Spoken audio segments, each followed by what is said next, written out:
वळूया इतर बातम्यांकडे। बदलापूर स्त्री बीज तस्करी प्रकरणामध्ये बारामती कनेक्शन असल्याचं समोर आलंय।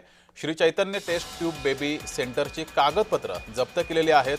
बदलापूर पोलिसांनी ही कारवाई केली आहे। आतापर्यंत या कारवाईमध्ये 7हून अधिक आरोपींना अटक केली आहे। डॉक्टर शशांक जळक यांना बदलापुरात हजर राहण्यासाठी नोटीस बजावली गेली आहे। या संदर्भात आढावा घेतलाय आमचे प्रतिनिधी नवनाथ बोरकर यांनी। पाहूया।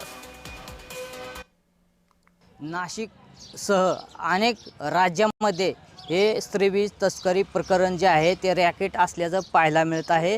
रुपाली चाकणकर यांनी बारामतीतील Shri Chaitanya tube taste baby हे सेंटर देखील या ठिकाणी या तस्करी प्रकरणामध्ये असल्याचं त्यांनी सांगितलेलं आहे। आणि याच चैतन्य टेस्ट ट्यूब बेबीच्या हॉस्पिटलचे जे आहे ते 11 मार्च रोजी बदलापूर पोलिसांनी स्थानिक आरोग्य अधिकारी जे आहेत यांच्या समवेत येऊन या हॉस्पिटलच्या कागदपत्राची पडताळणी केलेली आहे, तपासणी केलेली आहे। खऱ्या अर्थाने याच सेंटरचे जे ओनर आहेत डॉक्टर झळक यांना देखील बारामती शहर पोलीस ठाण्यामध्ये बोलावण्यात आलेलं होतं। त्यांची चौकशी देखील करण्यात आलेली आहे। खऱ्या अर्थाने आता कागदपत्र जे आहे ते बदलापूर पोलिसांनी जप्त केलेले आहेत।